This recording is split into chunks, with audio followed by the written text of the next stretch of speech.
Asesoría jurídica. Derechos.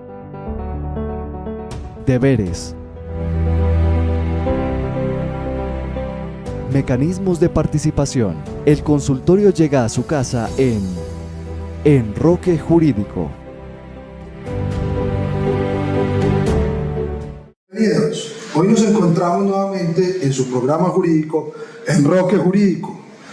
Hoy vamos a tratar un tema de total importancia como es el derecho de petición. Para ello nos encontramos hoy reunidos con un profesional en derecho como es Eduard Gómez y otro profesional en derecho, Santiago Bedoya, con su servidor Carlos Felipe Restrepo. En este punto es importante empezar a analizar qué es un derecho y en qué consiste el que vamos a tratar hoy, para lo cual Eduard nos va a dar algún tipo de explicación al respecto. Así es, Carlos. Recordemos que el derecho de petición es un derecho fundamental y está consagrado en la Constitución Política de Colombia. ¿Qué nos dice la Constitución? En el artículo 23 reza literalmente que toda persona tiene derecho a presentar peticiones respetuosas a las autoridades por motivos de interés general o particular y a obtener pronta resolución. El legislador podrá reglamentar su ejercicio ante organizaciones privadas para garantizar los derechos fundamentales. Es decir, ya tenemos de entrada algunos elementos y características que nos puede estar sirviendo para poder entender de una forma amplia y fácil en qué consiste este derecho que es tan fundamental. Totalmente. Cabe resaltar un aspecto muy importante y es que, como lo dice la misma Constitución, todos podemos acceder a este derecho. Eso quiere decir que no se necesita esperar a tener 18 años, no se necesita tener una calidad especial y, lo más importante, no se necesita ser una persona con ninguna característica de estudio para poder ir ante algún tipo de entidad, ya sea pública o privada, como veremos más adelante, a solicitar un derecho de petición. Es decir, cualquier persona puede acudir y hacer uso de este derecho. Totalmente. Entiéndase, para que quede también claro que cualquier persona es toda aquella que esté nacida, es decir, desde el primer momento que se nace, se es persona. Y por lo tanto, desde ese mismo instante se tiene derecho a hacer uso, valga la redundancia, de los derechos consagrados en la Constitución Política. Así Entonces, yo consideraría que el debate debe empezar es en el entendido de cuáles son estos elementos, cómo son, qué se debe hacer, en qué momentos, cuáles son los términos, cuáles son las leyes que regulan la materia y, por último, saber de manera efectiva qué requisitos debemos de tener en cuenta al momento de impetrarlo. Sí, totalmente. El derecho de petición, recordemos que por ser un derecho fundamental, es una conquista del Estado Social de Derecho. Es esa cualidad o esa ley que nos otorga, ese derecho que nos otorga la Constitución para que todos los ciudadanos podamos acceder a la justicia, para que se nos resuelvan peticiones, para que se nos resuelvan problemas que tengamos en principio con la administración pública, no solo con ellos, como veremos más adelante, también con los particulares, con las entidades privadas. Entonces es importante que empecemos a hablar de las características del derecho de petición. Claro, y antes de continuar con eso, o sea, lo que dice Eduard es de total relevancia, es decir, estamos frente a un derecho que permite efectivamente estar frente a la participación democrática dentro de un Estado social de derecho. Es decir, sin este derecho, pues no podríamos hablar de Estado social. Totalmente, es que es como decir la forma más idónea que tiene cualquier particular, cualquier persona, como ya lo decíamos, para poderse dirigir a su Estado, para poderse dirigir a su gobierno y a todos sus organismos, es el mecanismo, el derecho de petición. Entonces, adentrémonos en las características. Listo, principalmente entonces habría que entrar a analizar de cómo debe ser y cómo se debe impetrar este derecho de petición. Y lo primero que tendremos que abordar es el hecho de que la Constitución y las demás leyes que regulan la materia nos exige un requisito, el único requisito que nos exige, y es de que la solicitud sea respetuosa. Así es. Es decir, ¿y qué sería entonces una solicitud respetuosa? Bueno, el entendido de respetuoso, recordemos que el derecho de petición es un elemento que podemos ejercer gratis y que lo puede ejercer cualquier persona. Por lo tanto, el elemento de que sea respetuoso es lo que todos entendemos por respeto. O sea, si necesitamos formular una solicitud ante la administración pública o ante un funcionario público, debemos hacerlo bajo estrictas normas de respeto, sin atacar con groserías, sin dirigirnos insultando, o sea, bajo el entendido normal del respeto. Así es, igual hay que hacer una precisión. Muchas veces nosotros llegamos a la administración pública a impetrar un derecho de petición porque de pronto tenemos alguna inconformidad. La cuestión es, como personas de derecho, como personas respetuosas, la idea no es llegar haciendo un reclamo grosero, sino precisamente en aras de que la misma Constitución estipula como único requisito ser respetuosos. Pero ser respetuoso no es necesariamente ser en exceso formal. No tenemos que dar buenos días, buenas tardes, buenas noches, no tenemos que tratar a todos con máxima amabilidad, no. Se trata simplemente de tener un protocolo de no llegar a la grosería o no llegar a palabras que puedan de una u otra manera ofender tanto a los servidores públicos o a otras personas. Sí, entonces teniendo claro ese aspecto, ya podemos hablar ahora sí de cuáles son entonces esas características que va a entrar a recubrir la respuesta una vez se solicita de manera respetuosa a la administración o a la entidad privada, como veremos más adelante, cómo debe ser esa respuesta que nos tienen que otorgar. Ahora bien, en ese orden de ideas, la Constitución y las leyes traen una serie o enumeran una serie de características como son la claridad, la precisión, de que sea resuelta de fondo, de que sea oportuna y que la misma sea notificada una vez esta respuesta surja. Entonces, yo pensaría que tenemos que entrar a resolver cada una, que es la claridad para ese entendido. Y hay un factor también que aquí es importante aclarar, y es que ahorita hablamos del respeto, y hay un elemento que si bien de pronto no está por ahí de forma tan expresa, se entiende, y es que tanto la solicitud debe ser respetuosa como la respuesta debe ser respetuosa, lo que quiere decir que tanto se exige del ciudadano o de la persona que impetra el derecho de petición un respeto de parte de quien responde también, porque es de hecho un deber mayor de quien responde tratar con respeto a esa persona. Claro, es una obligación que va en doble vía. Así es. Entonces, claro. Entonces, empecemos ahora. ¿Qué es la claridad? ¿Y cuándo se entiende que una respuesta es clara? Y de fondo. Y de fondo. Así es. Porque recordemos que cuando formulamos esa solicitud, es que a veces la población, las personas creen que para acceder al derecho es necesario tener un abogado defendiéndolo, representándolo. Recordemos que el derecho de petición se formula incluso verbalmente, como ya lo veremos más adelante. Entonces, cuando yo formulo esa petición a la administración pública, ella sí está obligada a cumplir con unos requisitos más formales que se le exige al peticionario.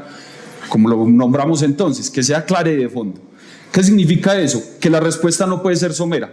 Por ejemplo, le solicito a la administración pública que me entregue unos documentos que tienen en su poder. Entonces la administración, ocurre mucho, responde que, por ejemplo, no puede entregar esos documentos sin explicar más nada. Simplemente dice, no le podemos entregar los documentos. Ahí hay una respuesta que no está resuelta de fondo, ni es clara.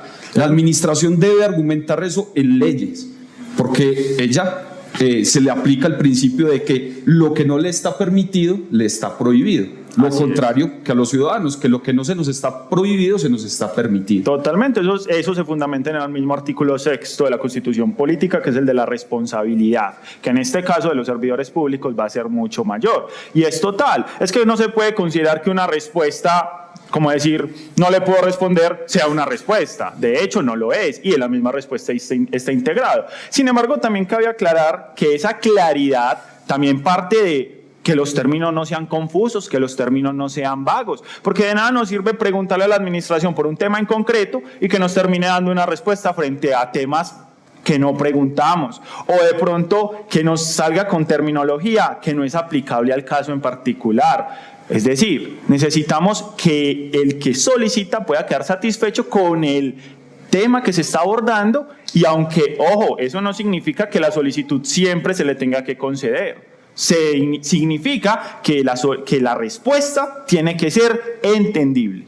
Es decir, y reuniendo los elementos que está dando Edward y que está dando Santiago.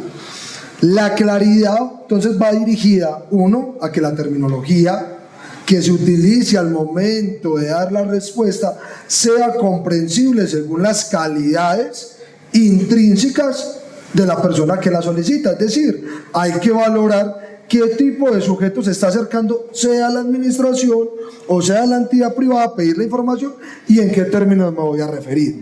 Y como segundo, también hay que tener en cuenta que esa claridad va respecto a de que lo que estoy solicitando sea efectivamente lo que me están respondiendo. Pero entonces yo creería que en ese punto, pese a que sí raya con la claridad, también rayas con otros elementos, y son aquellos conocidos como los principios o las características de la congruencia.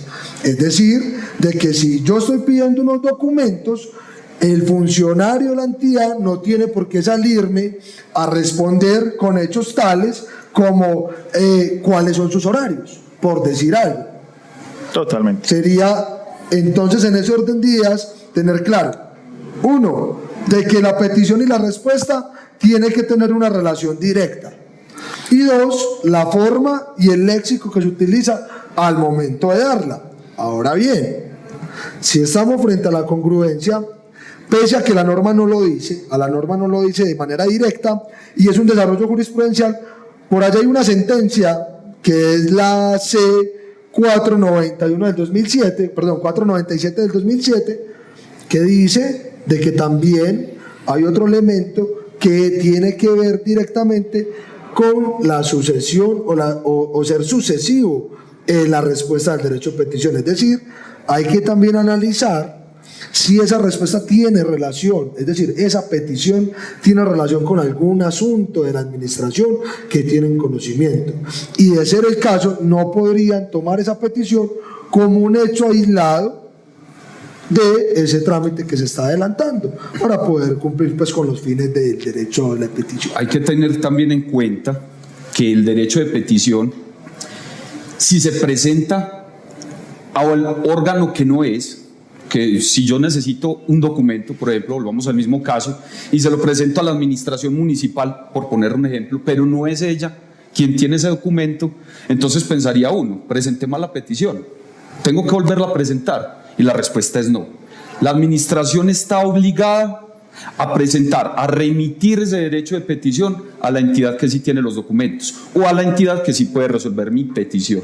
Totalmente, es que si estamos hablando de que yo hago la solicitud al Estado en cualquiera de sus secretarías, gobernaciones o cualquiera de sus entes que lo representan, pues se entiende que el Estado como tal funciona como un solo órgano y tiene obviamente todas sus directrices. Luego, en ese orden de ideas, si yo la presento ante la secretaría equivocada, ellos lo más correcto es que me lo hagan saber y los términos de lo cual se hablará más adelante empezarán a correr a partir de que le llegue al que es competente, que sería como el término más apropiado para esta cuestión. Ahora bien, abordando estos elementos, porque igual falta un elemento que, si bien pareciera muy tonto, es muy importante, y es que tiene que ser completa la respuesta, tiene que ser de fondo. ¿Eso qué significa? Recordemos algo, el derecho de petición es un cuerpo completo. Si yo hago 5 solicitudes en un derecho de petición, las 5 tienen que ser respondidas, tienen que ser resueltas. No es que la primera se la vamos a resolver y las otras 4 se nos olvidó. Entonces, la respuesta tiene que ser completa, tiene que ser de fondo. Aparte de que tiene que versar, como decía mi compañero Carlos, acerca de que tenga una relación directa con lo que se está preguntando, también tiene que darse todas las respuestas y los elementos. Si la pregunta consiste en 15 preguntas, por decir, necesito por favor me diga cuál es el horario, atención, la zona, necesito que me diga cuál es en calendario las épocas en que me puedo acercar. Todo eso tiene que responderse uno a uno. Y si falta uno solo de esos elementos, se estaría vulnerando el derecho de petición. Claro que sí. Entonces, ya tenemos claros varios elementos. La claridad, tenemos de fondo que trae inmerso consigo el tema de la congruencia, pero también hay otro elemento que es la oportunidad y la notificación. Y cuando entramos a hablar de la oportunidad, que es un tema que se debe desarrollar más adelante, porque va ligado directamente a lo que son términos, es un tema que debe ser de total observancia para aquellas personas a las que va dirigida el derecho de petición. Es decir, no puede aquella persona que recibe el derecho de petición tomarse de manera deliberada el término que considere para resolver la correspondiente solicitud.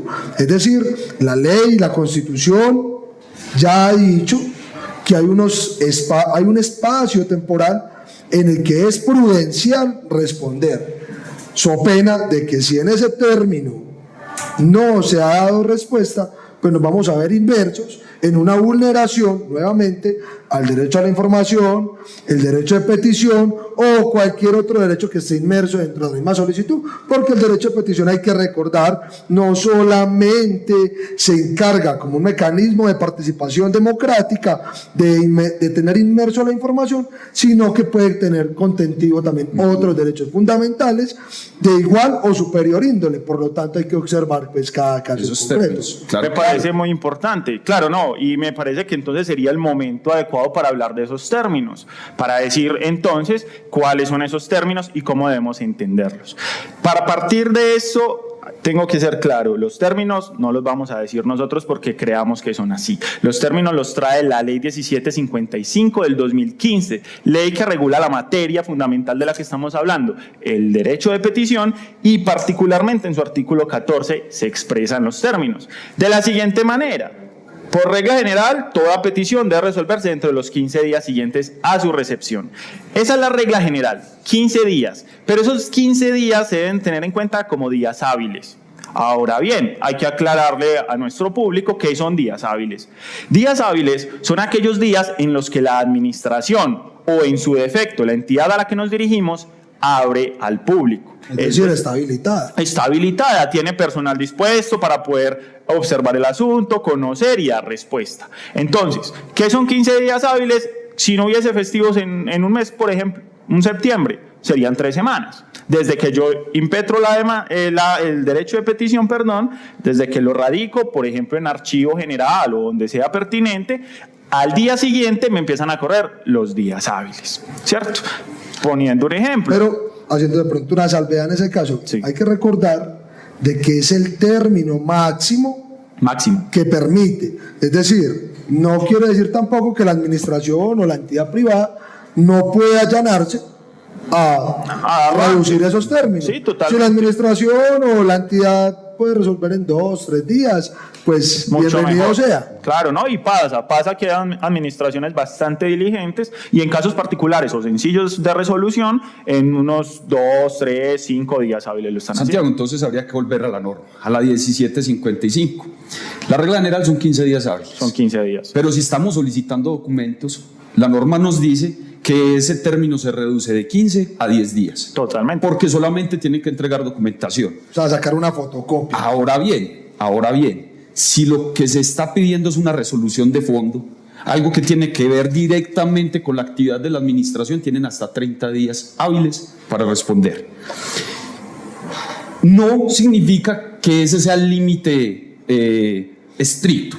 La administración puede proponer o argumentar en respuesta escrita que se le dé un plazo máximo, una prórroga. Una prórroga. Igual a la inicialmente. Igual como máximo. Como máximo igual a la que inicialmente se tiene estipulada en la ley. Claro, pero en ese caso en particular, que muchos de pronto ya se están empezando a hacer un lío y a hacer cuentas, y bueno, entonces ¿cómo así? Son 15 días, luego 10, luego 30, entendemos que son para los casos particulares, como lo dice Edward, 15 es general, solicitudes, peticiones, recordemos siempre respetuosas, 10 es información, necesito una información mía que reposa en su archivo y la necesito. Una Así fotocopia. es que para una Normalmente fotocopia, es una fotocopia, un documento. 10 días es demasiado, pero bueno, la ley trae este término y 30 días para cuando es un concepto, cuando es algo donde requiere que el servidor público, la persona encargada, tenga que sentarse a estudiar el caso en particular y emitir un concepto de su parte. Sin embargo, cuando hablamos de estas prórrogas tienen que ser fundamentadas, tienen que ser sustentadas. No es el hecho de que, es que tenemos mucho que hacer. Esa no es una forma válida de sustentar una prórroga.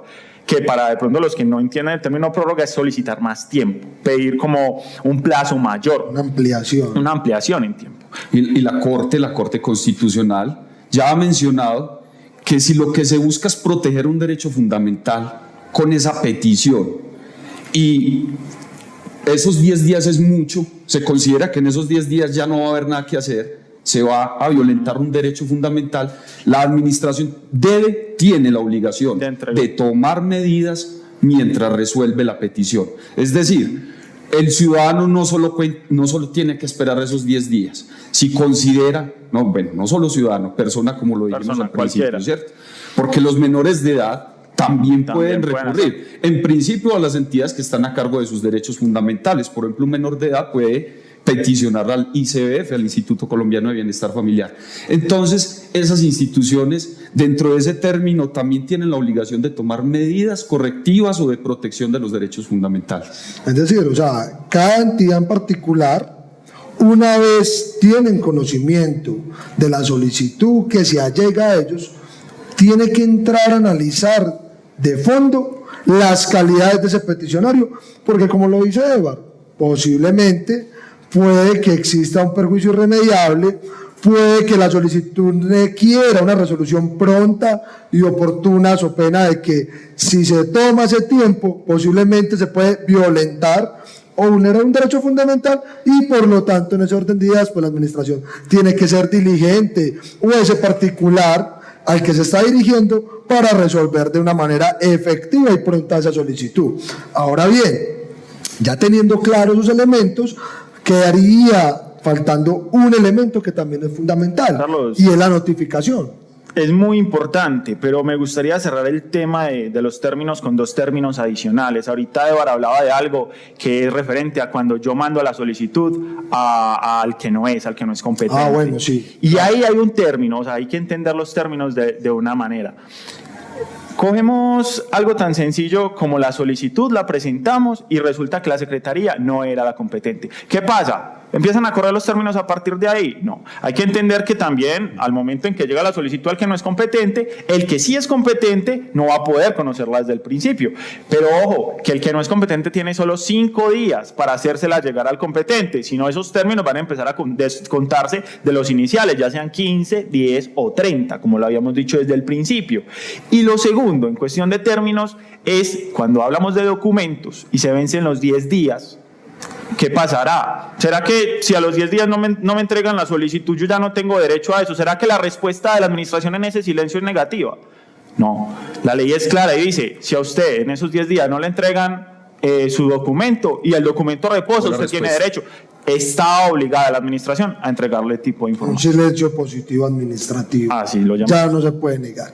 Entonces, habiendo dado la claridad a Santiago respecto a ese último término que es importante, entonces quedaría faltando solamente un elemento, y es la notificación. Es decir, no sirve de nada que la administración o la persona o la entidad privada a la que se dirige el derecho de petición saque una respuesta, pero que no sea conocida por el que la pide.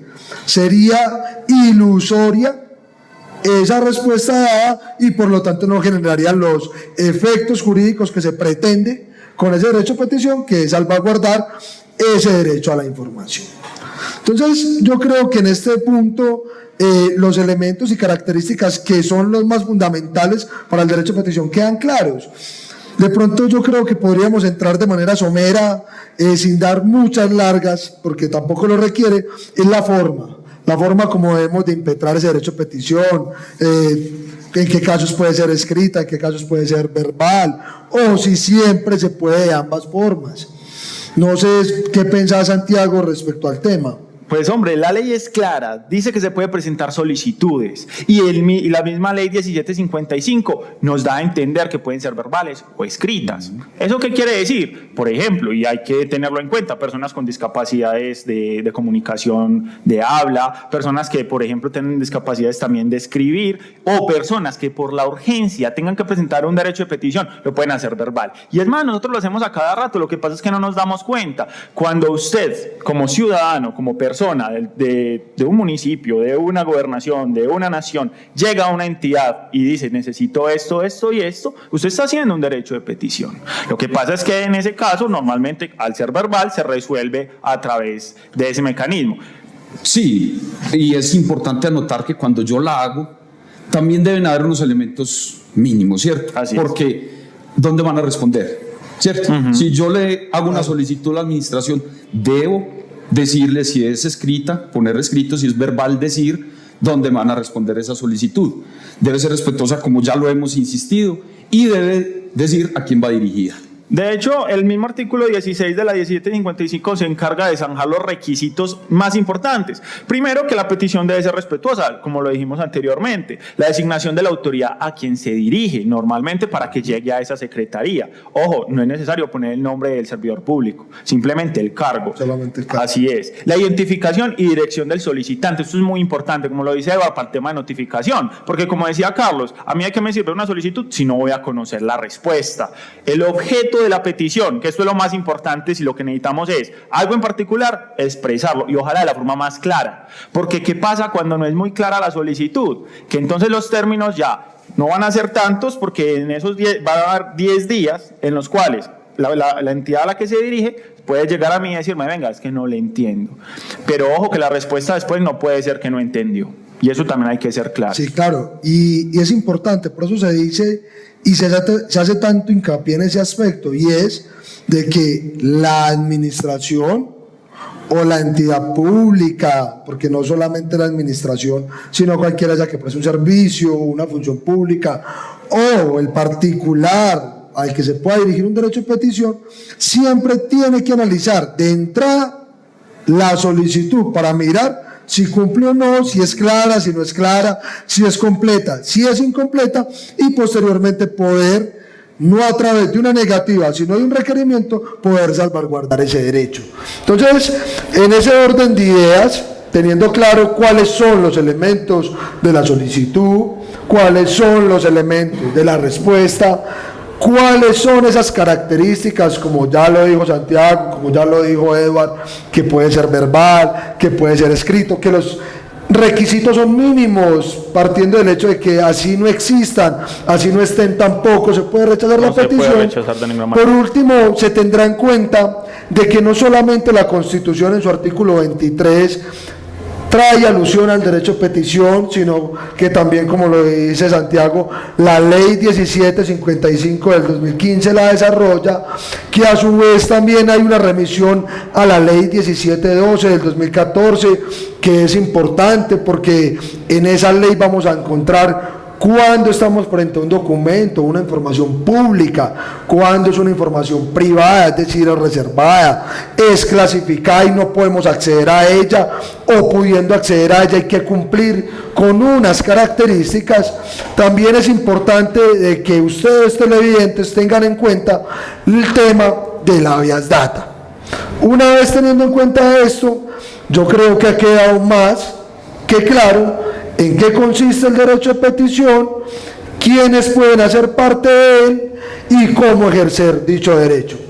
Por lo tanto, los invitamos a que sigan viéndonos en nuestro programa Enroque Jurídico a través de San Pedro TV, y los invitamos a que inscriban sus inquietudes a las líneas que aparecen en pantalla, a los correos para que nos sigan en Facebook, en Instagram, donde aparecerán nuestros programas y donde desarrollaremos, de ser el caso, las inquietudes que tengan, y si quieren también salir de nuestro programa desarrollando o haciendo algún tipo de pregunta, nos escriben a los correos que también aparecen en pantalla.